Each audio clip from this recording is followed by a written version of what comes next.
All right, what's up, Fantasy Nation? Fantasy umpire Danny Kitchen here. We are jumping over to the NFC, starting with my G-men in the NFC East.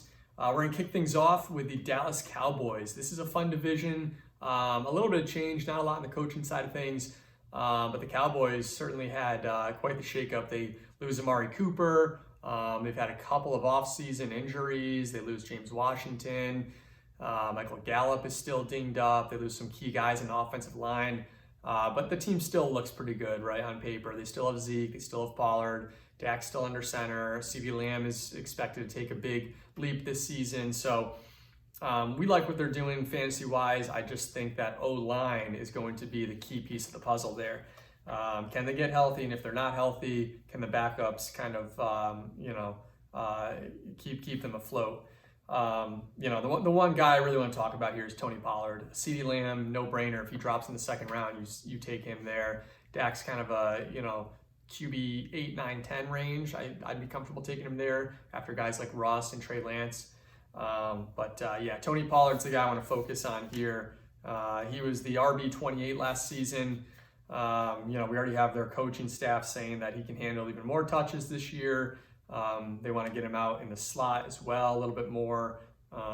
Zeke's injury history has been well documented. This guy is not going to hold up the full season, so Pollard's going to get a shot at the featured role. To me, he is a perfect late round flyer. Zeke's efficiency also dropped, even pre-injury. Maybe he was dinged up at the time, but it's dropped each of the last 4 years. Pollard's going consistently after guys in the mid to late 20s of the position. So I think he went as like RB 27, 28, and most recently in my draft. So he's a smash pick for me. He's the type of guy that can win you a league. If Zeke gets hurt, even if Zeke doesn't get hurt, there's some injuries at wide receiver for the Cowboys. They're going to use Pollard in the slot quite a bit. So we may see a little shift in scheming him, the way they scheme Pollard this season.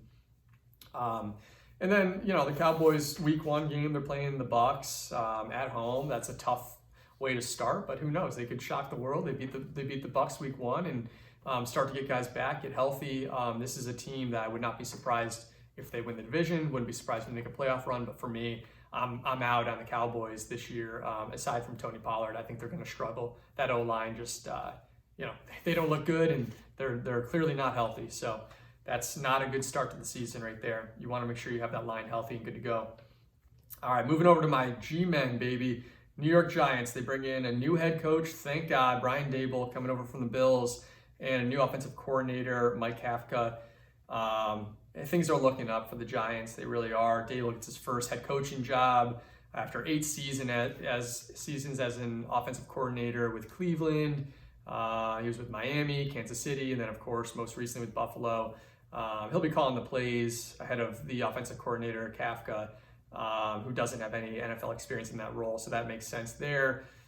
Under Daboll, Josh Allen was the top 6 quarterback in 3 years, including 2 as the overall QB1.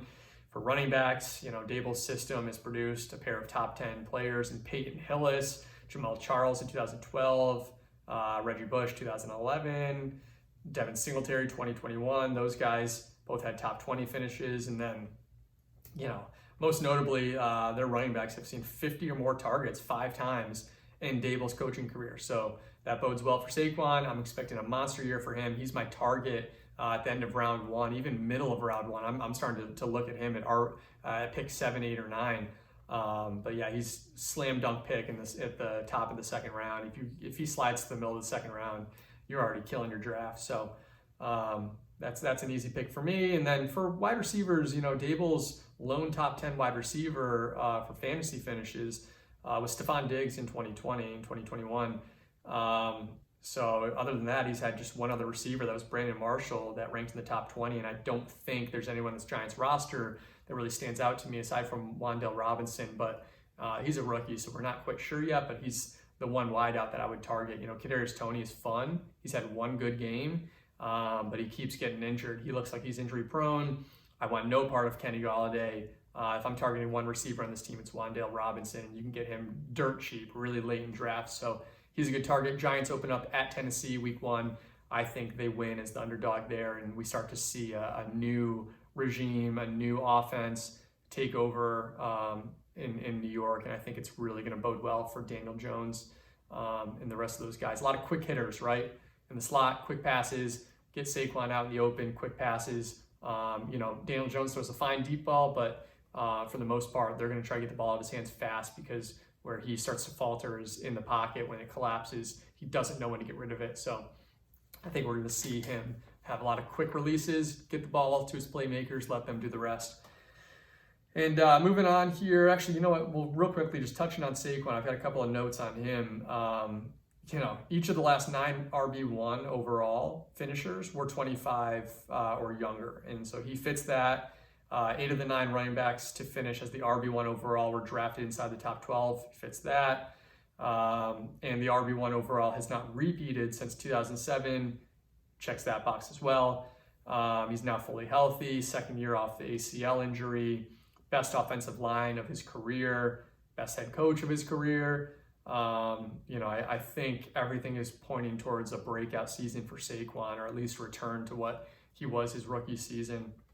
The Bills were 6th in rushing yards last season with Singletary and Zach Moss. Imagine what they can do with Barkley this season. I just think the sky's the limit. I've got no problem taking Barkley even at like RB5, after those guys like JT. And, to me, he's kind of like Dalvin Cook. Dalvin Cook and Saquon Barkley, in my opinion, should be weighed fairly evenly. Even Eckler and Barkley, I think there's an argument to be made there, but obviously the Chargers offense is more electric than the Giants. But I think the volume's king in fantasy. I think the volume will be there for Saquon. With Eckler, he's going to have a little more competition. They're going to try to preserve him for the postseason. Whereas the Giants' final year of Saquon's contract, they're going to run him into the ground. So big things coming for Saquon. Take him in the first round, reap the benefits. Take him in the second, you are set to go. Philadelphia Eagles. No real coaching changes here. They're pretty much the same as last season on that front, but they bring in some key playmakers. Jalen Hurts is getting AJ Brown, the best wide receiver he's had. Alpha Devontae Smith can now do his thing. The attention's going to be off of him, lifted off of Devontae, back onto AJ Brown. He's going to tear it up with Jalen Hurts. They still have Goddard. Miles Sanders is back and healthy. I think Kenneth Gainwell is a big part of this offense. These guys are going to be a problem, and they're Super Bowl contenders, believe it or not. I don't think they will get there this year, but I think they're going to make a run, and they're building something special in Philadelphia, so look out. Jalen Hurts is the quarterback I'm trying to draft in every league. If he falls to me, at that QB 3, 4, 5 spot, him and Kyler are kind of interchangeable in my mind, but I want the higher upside guy, and that's Hurts right now in that offense. He was the QB1 overall for his first 11 weeks last year before the ankle injury. He was also number 1 among all QBs in fantasy points per dropback. So it's there. He's got to stay healthy. They add AJ Brown. Things are looking up. This is his 3rd year. A lot of quarterbacks make that 3rd year leap. So I think, he's got QB1 overall upside. That's what you want with the 4th quarterback off the board. No-brainer pick there. And then, Kenneth Gainwell. I don't believe in Miles Sanders. I just don't think he's the guy. This coaching staff seems to prefer Kenneth Gainwell. He's a better pass catcher. He runs hard. He's been getting goal line carries too. He had some red zone looks, goal line carries last season. He looks great. I just think he fits better with this offense, and they can use both. But I think this is Kenneth Gainwell's backfield to lose at this point, really. So I'm targeting him in all leagues. He's going well after Miles Sanders later into the draft, right around when Rashad White and some of these unproven rookies are going, and I'm targeting him everywhere, and I'm landing him in most of my drafts. So he's a good guy to target. AJ Brown, I like him, but there are gonna be boom and bust weeks for him. So take him inside the top 15 wide receivers, but expect there to be overall wide receiver 1 finishes and outside of the top 20, 25 in some weeks. So the ball can only go so many places. So there's going to be weeks when Goddard and Devontae Smith are booming, weeks when the run game starts working for Philadelphia, and then there's going to be some boom weeks for AJ Brown as well. So he's the ultimate boomer bust pick there. And then finally, the Washington Commanders. I don't even know where to begin. They get Carson Wentz. This team is just kind of tough to figure out. It is an improvement over Heineke at quarterback. So I like that for Terry McLaurin and some of these pass catchers, but I still don't see it. Antonio Gibson, the coaching staff doesn't seem to like him. They don't want him to start. It was going to be Brian Robinson before he was shot in the leg a couple times a few weeks ago. So yeah, I'm out on this offense. I don't want any part of them.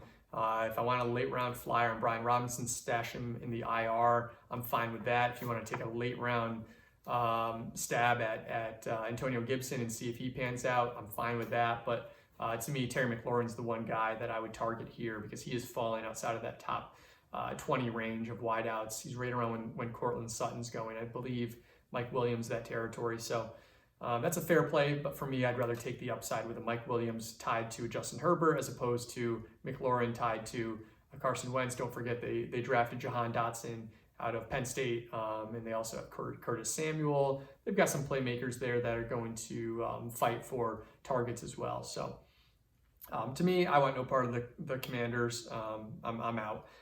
And that does it for the NFC East. It's going to be a fun division. Hopefully my G-men win, but I'm going to have to go with the Philadelphia Eagles this year. Next up, we have the NFC North. So we'll touch on the Bears, the Pack, and my pick to win that division, the Vikings. I think they're going to surprise some people. New offensive coordinator there, Kevin O'Connell. Yeah, please tune in.